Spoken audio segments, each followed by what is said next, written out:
was asking, can you find me a used copy of Die Hard on DVD? Something real easy that might be on eBay or something like that. So your favorite Christmas movie? Your holiday movie? Yes. See, we're like kindred spirits. I totally agree.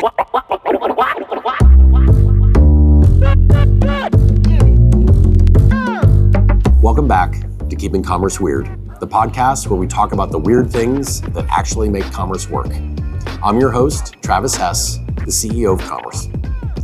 Today we're recording live from Commerce Live 2026 in Chicago, and you can feel the energy. Conversations everywhere and AI, unsurprisingly, right at the center of it. Today, we're going to break down what's actually happening here and, of course, what's coming for the future. To dig deeper, I'm joined by Heather Hershey, Research Director at IDC. She spends her time talking to these companies and leaders every day, so she's got a clear view of what's actually happening, not just what people say is happening. Because yeah, the shift is real. People are asking questions instead of searching, and your data is starting to matter more than your storefront. But on the ground, this is still pretty early. Most of what we're seeing today is AI helping people, not replacing them. And some of it is a little messier behind the scenes than the hype would suggest. So we'll get into what's going on here at Commerce Live, what leaders are focused on, and why humans still matter more than people think. Heather, welcome to Keeping Commerce Weird. I want to welcome Heather Hershey to Keeping Commerce Weird. It's a pleasure to be here. It's always having you involved in our stuff. In fact, I think you're the only person that laughed at my Zoolander reference last year in my opening speech. I'm referencing it in mine later, so yay. Amazing, because I watched the recording of it. I heard like one laugh, and then you approached me afterwards and were like, I got the Hansel line. See, I love these super fresh cultural references.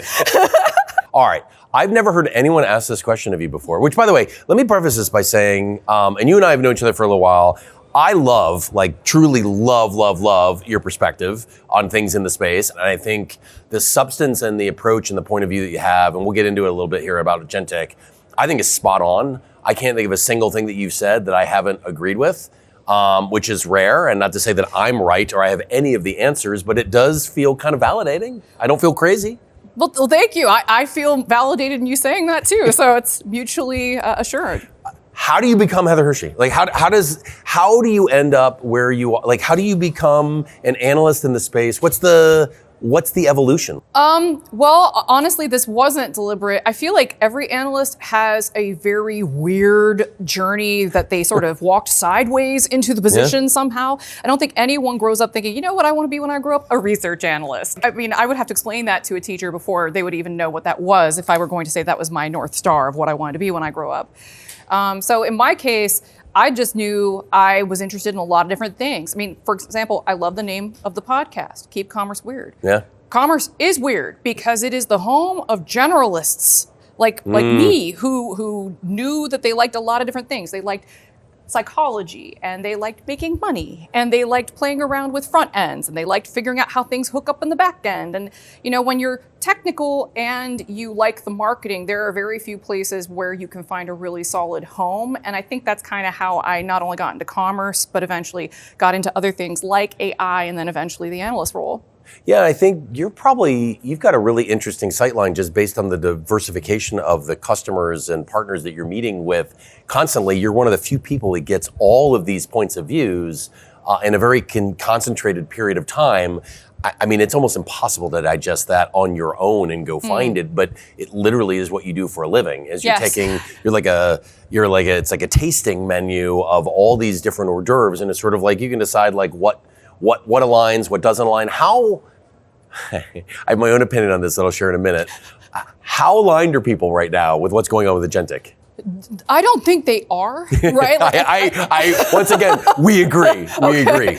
Yeah, I think people in general, like whether I'm talking to a buyer or a vendor, or I'm talking to somebody that's like in a consulting role, or just somebody off the street who's like, okay, what's this AI stuff about, right? Like, because that happens once in a while too. Once I'm like, hey, I do something tech adjacent, the AI questions start coming. And it's fascinating because I think everyone knows something big is happening, but it's much harder to actually say what is big about it or what will actually change or where everything will be in even like 6 to 12 months when the dust has settled from, just baby steps in that direction. I think that's I've been in this space for 20 years, and I miss kind of the old days in the sense that things didn't happen at the pace that they happen now, not even close. It was very deliberate a long time. So let's go back like 15, 20 years ago where retailers were coming online for the first time, right? And that old value prop was, hey, I've got my unique value proposition in store as a retailer. How do I replicate that online? I mean, a lot of these guys didn't even have catalogs. So it was like, how do I get a product catalog? How do I go, syndicate that into an online store? How do I go build that and then at least enable shopping? And then it evolved from there as to like, how do we replicate whatever that value proposition was in store online? But I mean, those sorts of things took years. Like the systems weren't there, the people weren't there, everything moved at a snail's pace. The advantage of that at the time, especially for someone like me that came out of services, like you're spending months and months and months with different giant retailers and realizing they're squirrelier and more dysfunctional than you could possibly ever imagine, regardless of brand. As amazing as it looks from the outside, there's all sorts of dysfunction internally.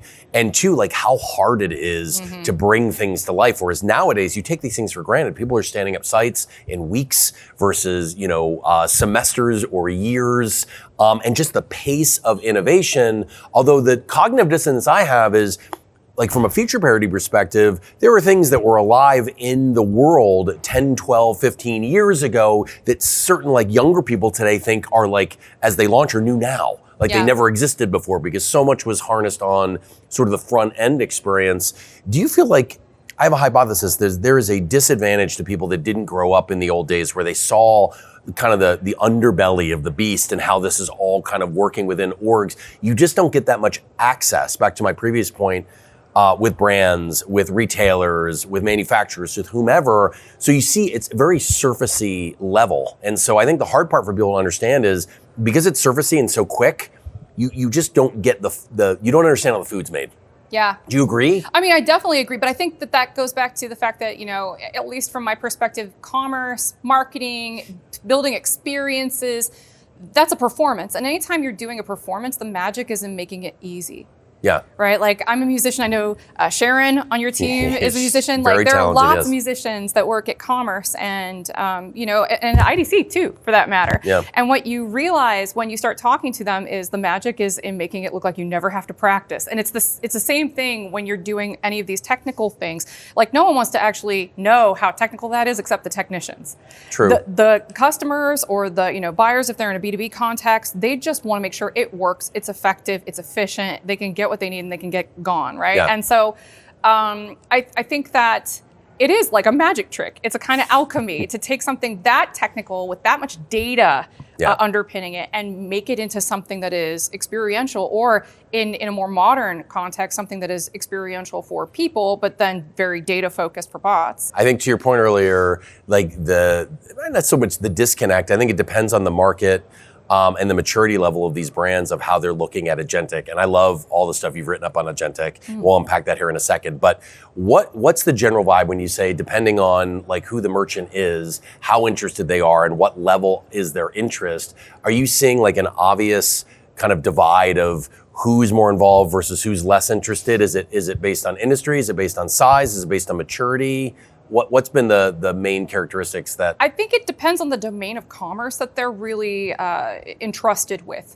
I think that right now the zeitgeist is around the product catalog, and has been for probably about 6 to 8 months. It's been a very strong push in that direction because regardless of which way the wind blows and what kind of AI becomes dominant or what kind of discovery mechanism becomes dominant, the important theme is the data needs to be there for that discovery mechanism to work properly, or else you're just going to be shouting into the void.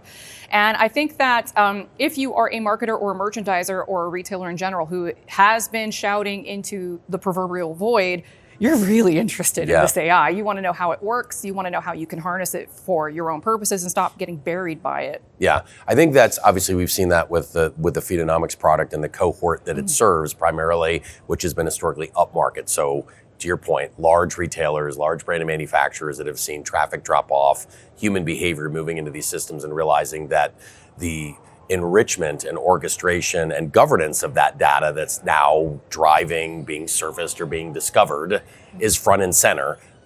It's kind of, do you see it as a forcing function now where people are finally getting their data act together? Like, it's like their oh shit moment of like, we've been talking about this forever, we've been working on it, now it's like survivability, not to fearmonger, but at least on the discoverability side. We can talk about transacting and things like that. I know where you stand on that and I agree with you, but like on the discoverability piece, do you feel like there's a sense of urgency in market right now? Like Absolutely. People get it, they need to get there? Yeah, because I think, Travis, like to your point earlier, like a lot of these houses are a mess, right? Like these retailers, like especially if they were married to this old model where, they had their own little fiefdom, where it was basically a website version of their normal catalog, where they had complete control over what was staged and how.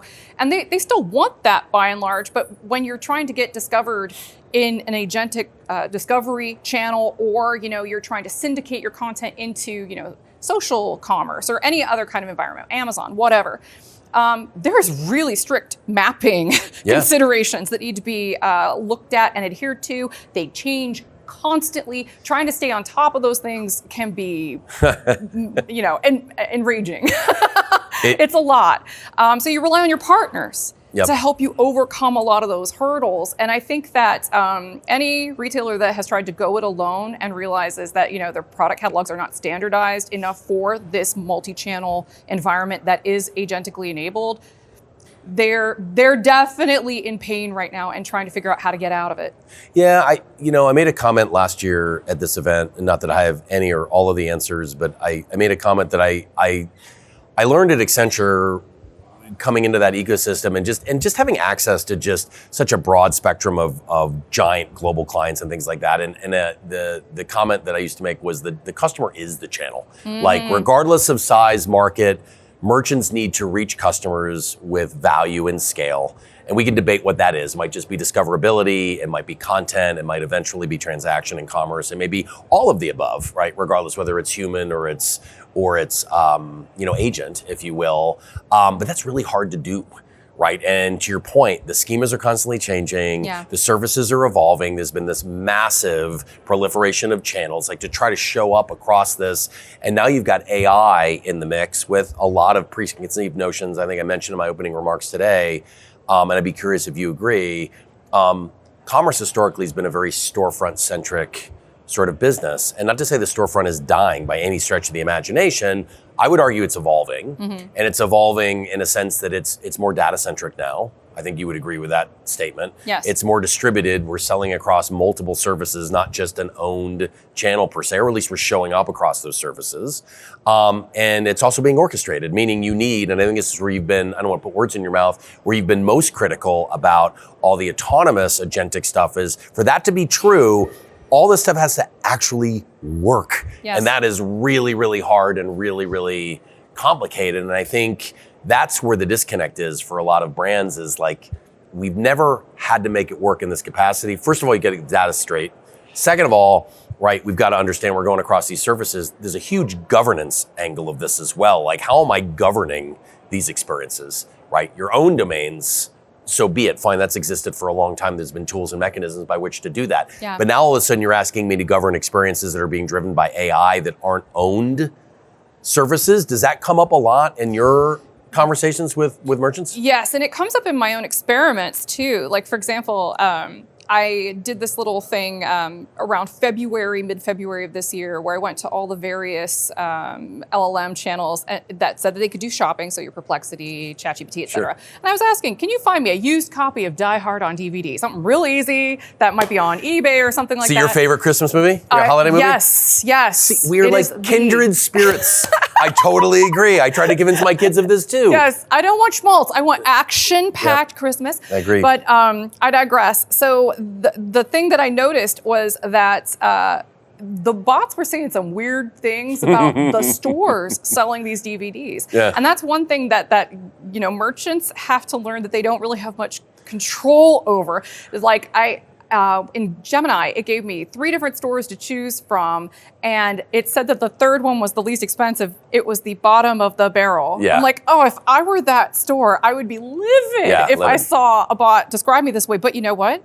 If it resulted in a sale and the customer liked the experience, Maybe I'm going to pick and choose my battles with a little bit more discernment. Maybe that upfront experience, I can chalk that up to, bots are weird. And then, the fact that I made a sale, maybe that was worth it at the end of the day. I'll take it. I think, it's fascinating, to understand, I think, that the control mechanisms we're trying to give merchants to, again, control how things are being enriched, where they're being enriched, how they're being orchestrated, where they're showing up, who they're showing up next to, and how they're showing up is a fascinating dynamic. Back to the original example I gave earlier that was dated of like taking, a brick and mortar retailer and serving up a digital experience, and just all the angst 15 years ago about how do we make sure it doesn't, devalue the brand experience. Because we don't have the CPU to go drive the entire catalog, or we don't have the whole catalog, and we want to make sure that experience is just as good as it is in store. We don't want to devalue the value prop and our differentiation. To now, it's like, wait a minute, I'm not being discovered necessarily the same way as I was a year ago, and now I've got to learn this totally new muscle, this totally new motion. I've been doing the same thing for 15 years, and now you're telling me that I also don't have the same governance layer over how that's ultimately surfaced.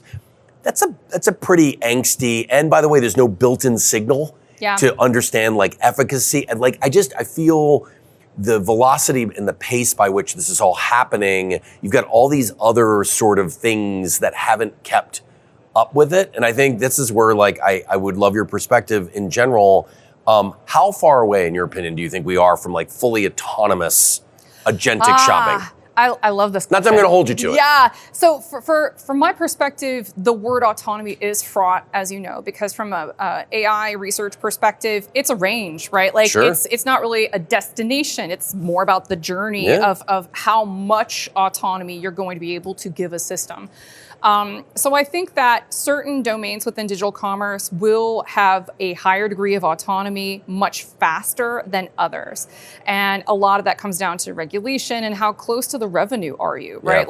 If you're talking about things in the back office, well, honestly, there's a massive potential upside for putting more autonomy into those systems. But I think that, a lot of businesses are going to wait and see because there's still a lot of security unknowns, right? Going back to your governance point. But on the front end, I mean, there are use cases already for things like A2A, agent to agent, agentic commerce and things like that. But a lot of that is still not really ready for prime time. But the fact that the rails for that train to leave the station are being laid down at a rapid pace, the fact that so many technology firms, very large, influential ones, are part of these processes, that we have things like UCP available now. I mean, I feel like it's just a matter of time, but then it comes down to another critical question. When it comes to that more extreme A2A vision, what is that really the most useful for? And I've heard some really interesting arguments about how that's really going to be like a key to unlock B2B potential, right? Because, you mentioned that kind of fraught scenario for, retailers, right? But can you imagine, I'm sure you talk about this every day, in B2B, they're so far behind that now they're doing a digital transformation while they're getting AI ready. And they're asking themselves all these questions what am I supposed to do? Well, maybe there are use cases where A2A can fill in that gap and actually solve some of those problems. Maybe not replace things like EDI, but augment them in ways that make it easier for them to do business and embrace this agentic future. Yeah, I think the B2B piece, I was just talking about this earlier, it's not as obvious as a use case, obviously, to the general public because they're not shopping in this capacity, right? For those that are in the space, I think there's more obvious use cases for driving real value in B2B. It's just less obvious to the average human because everyone wants to think of it in the way that everyone's trying to talk about it on LinkedIn.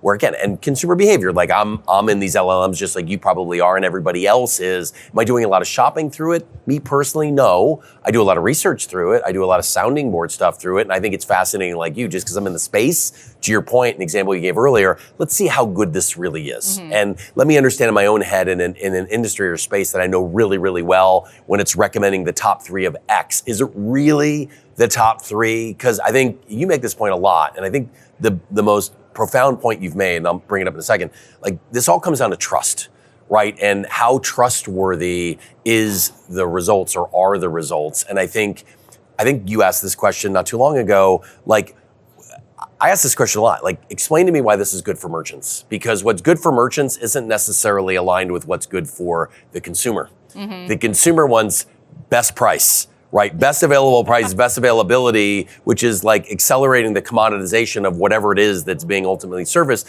The merchant, the brand, wants to distinguish on brand and brand value, whether that's a down value brand or up value, wherever you sit in between, or however else they're nuancing these things. I think you've brought this up a couple times. Like, can those two things exist in conflict and have this work? And if so, how does it?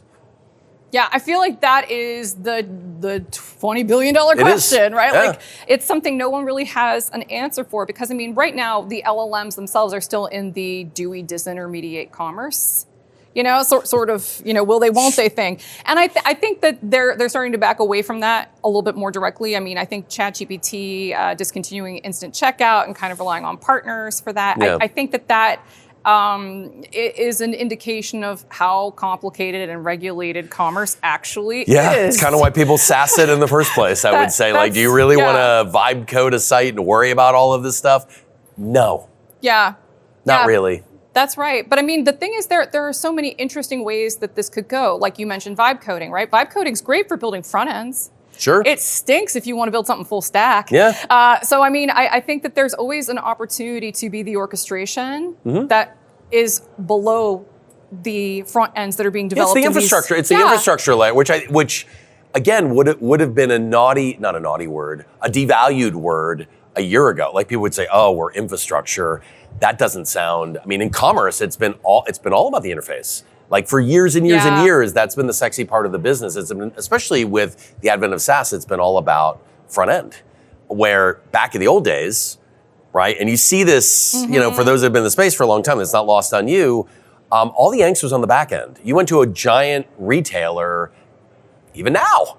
I'm not saying they don't care about the front end. Of course they care about the front end. Like, that needs to reflect the brand and be accurate and things like that. But where the real complexity sits is in the back office, in the back end, which I think, to your point, not to speak for ChatGPT, like, yeah, guess what? Single item checkout and no concept around order management or how any of this other stuff works. Yeah, duh. Like, we've dealt with this for years and years and years.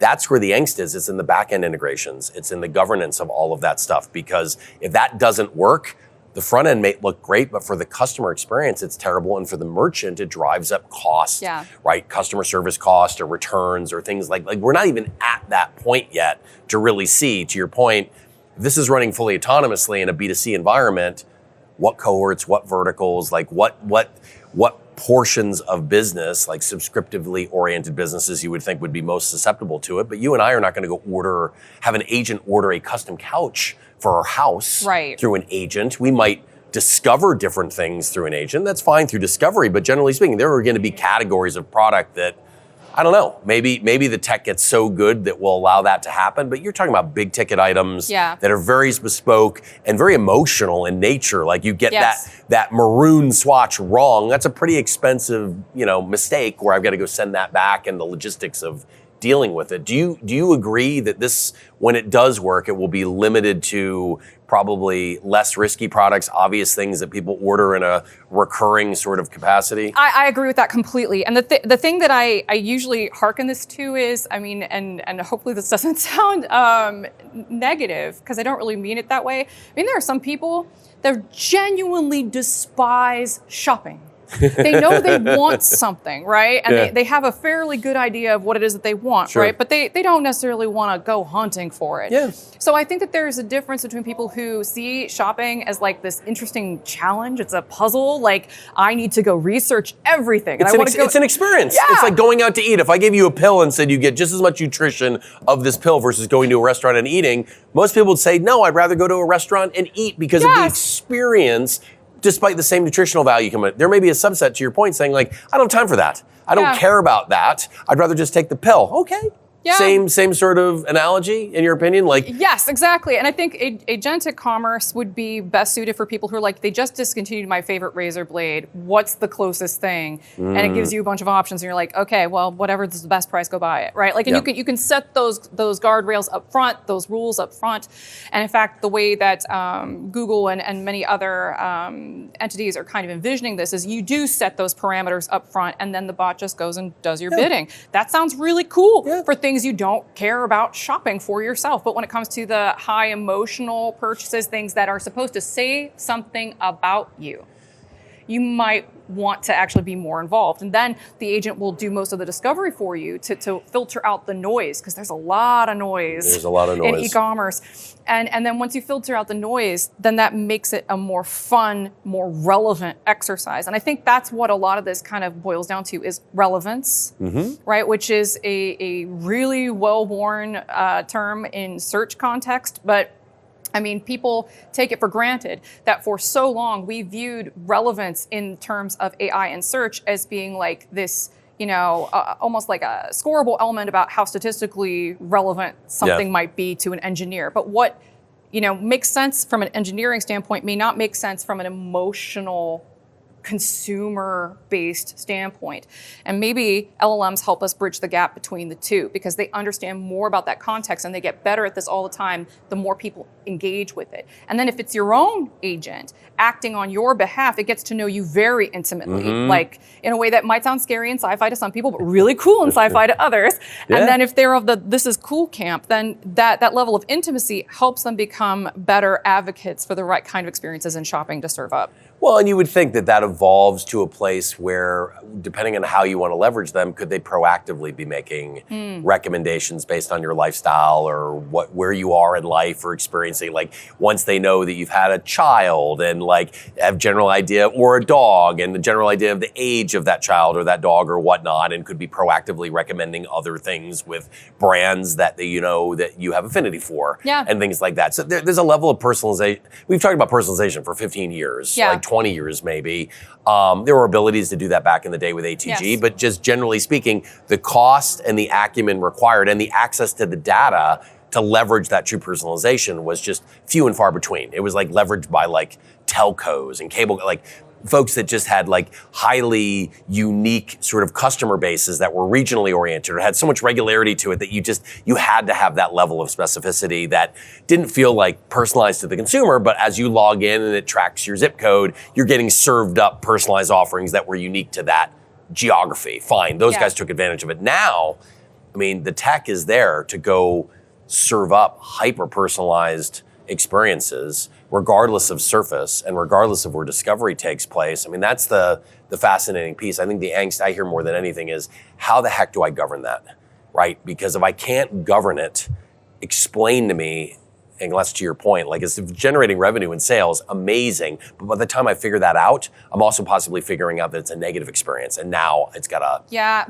I think that reminds me of the old phrase in AI, the uncanny valley, right? And I think there is such a thing as an uncanny valley effect in hyper-personalized scenarios. And I think that people who are using agentic AI to deliver that need to be cognizant of the fact that, it's okay to ask for consent.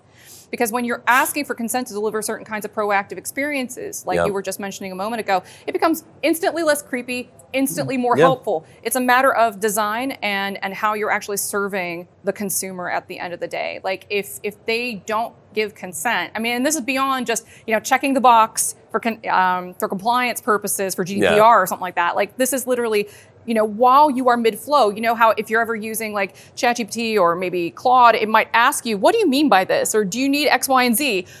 That's that in motion. That is it getting more data for better contextual awareness, better personalization, but it's also consent. Because if you keep engaging with it, you're basically giving it consent to continue. Yeah, well, that incrementality, I think, makes it organic too. It's sort of like, as opposed to me just assuming this is what you're asking for, let's go refine this in a way and make sure that it happens at the pace by which, because again, most of those prompts now that I see, particularly in Claude, it gives you the option below to skip. Like if I don't want to give the context, okay, fine. I just want to jump to the end of the story. Amazing. But I actually find the context to be super helpful. It actually helps me think through what I'm trying to actually get out of the deliverable. Like it's forcing me into a flow that actually creates a more enriching experience that I'm choosing, to your point, to kind of go into and control the expectation of maybe what that output is, and maybe trust that output a little bit more, because presumably it's going to generate a more personalized output based on the inputs that I'm giving it.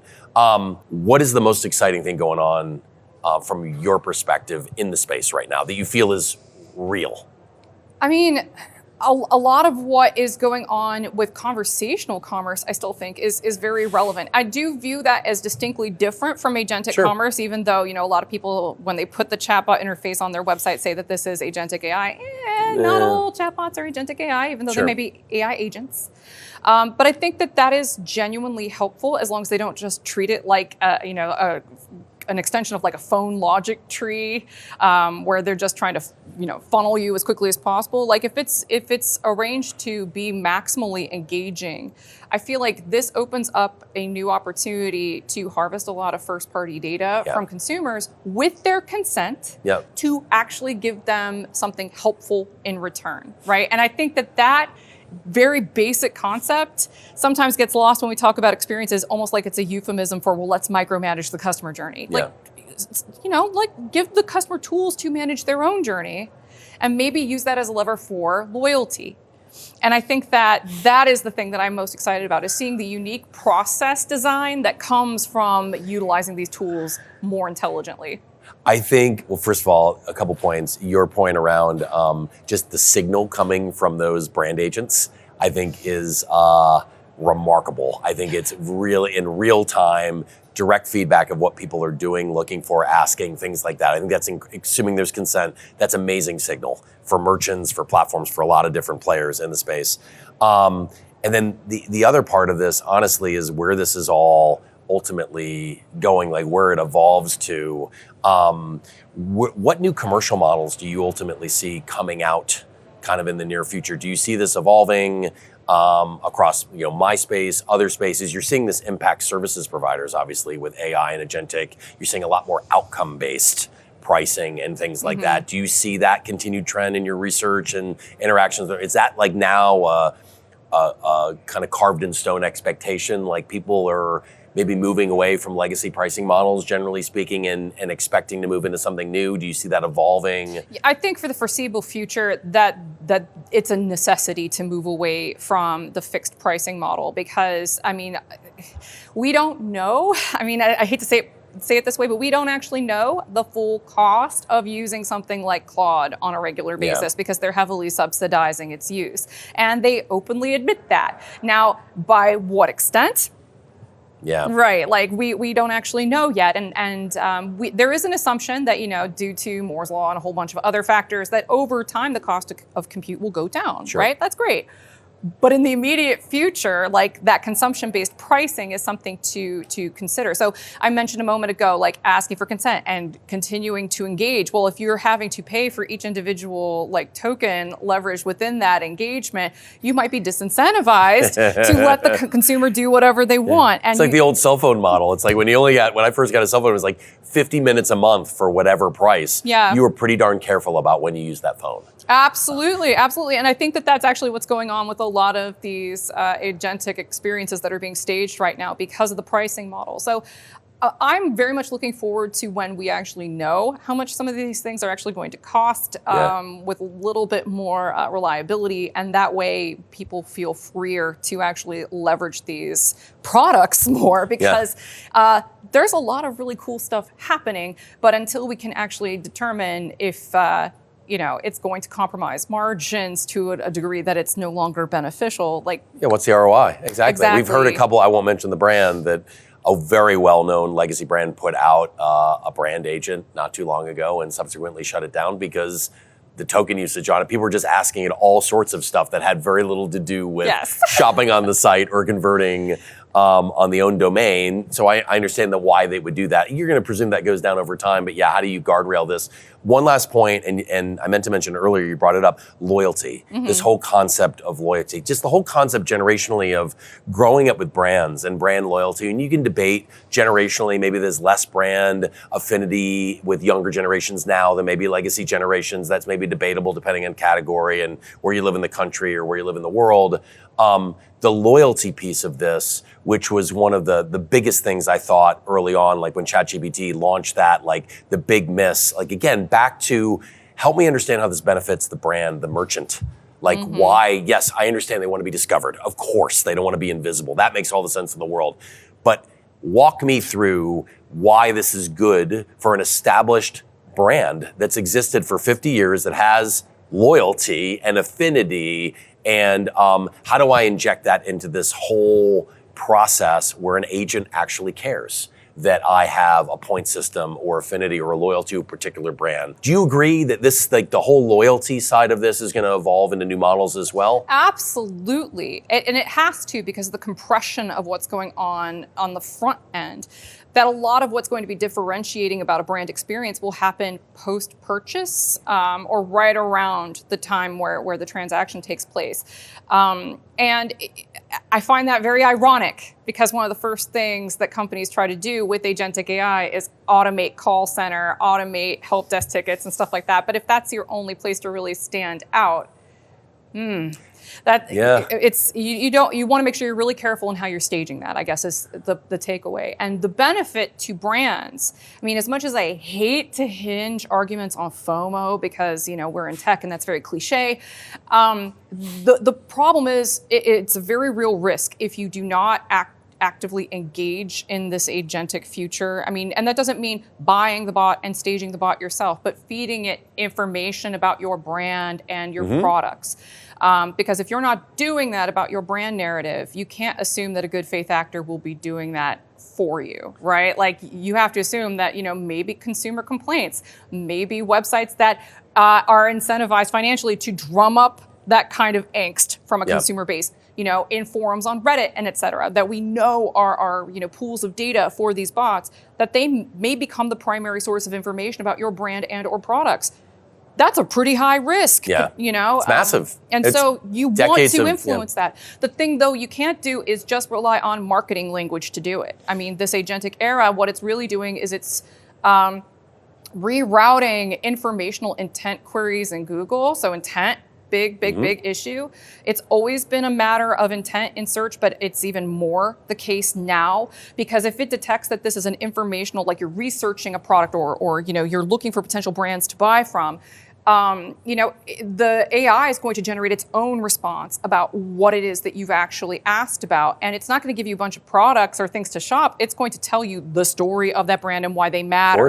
And it's going to be almost like a knowledge-based article, which means that you have to think about how you're talking about your brand on so many different levels. It's got to be data first. It's got to have that marketing, the hook, the emotional component, but it also has to have this informational element now that I think a lot of brands kind of neglected, because as long as they were just staging their catalogs on a website and making it look real cool, that was enough.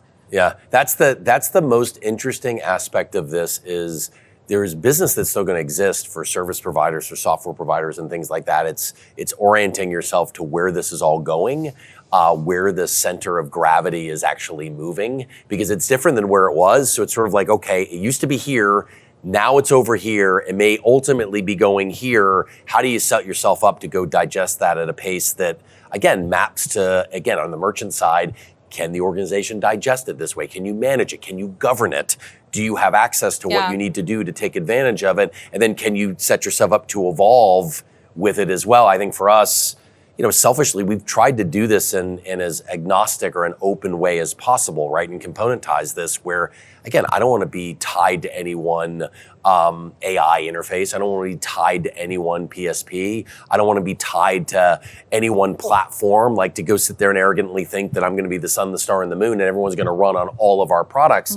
That's just a fool's errand. To the extent that it makes sense commercially or logistically or organizationally, great. But we also are trying to set our products up where they can run alongside in parallel to other architectures, to other business models in ways that, again, sure, call it composability, call it interoperability. If you follow the tea leaves or read the tea leaves, like in a perfect future state, like for all of this to work, and I think you've articulated this better than anyone, this all has to actually work. What has to be true, like soup to nuts, the entire customer journey, not just one aspect of it or a couple, right? To claim, I don't want to put words in your mouth, but how you've defined it around agentic is, if you're going to go fully autonomous and agentic, it's full soup to nuts. Like fair characterization? I would say that that's true, right? But I mean, you also have to be willing to pivot, right? Like if you get the indication that a human has taken the reins back and is now engaging with you, what's that gonna look like, right? And so I feel like, yes, you have to be ready to go full steam ahead, soup to nuts, as you say, but you also have to bifurcate the journey in multiple ways, so that way, no matter where the conversation starts and stops, it's transcending the channel, it's transcending whether it's a human or a bot. It is literally, a consistent, fluid experience all the way through, which I don't think many marketers or brands are actually thinking about it that holistically. Yeah. Right, and they need to, because this is going to get a lot more complicated. It's like a web, a matrix of potential channels and interactions, and they all have to be unified somehow so you can keep track of what's going on. Of course. Well, listen, thank you for everything that you're doing here this week. I appreciate you. I appreciate your perspectives. I appreciate you taking the time to come on the show. This is amazing, and I look forward to continuing to follow you and see and hear everything you have to say about the space. I do find it fascinating, and I do really appreciate your perspective, and have for a long time. So thank you for all that. Thank you, Travis. This has been a wonderful experience. Heather, thank you for helping us make sense of where commerce is actually heading. If you missed Commerce Live and want to dig deeper into what we talked about here today, check out Heather's keynote and other session recordings on our YouTube channel. And as always, keep commerce weird.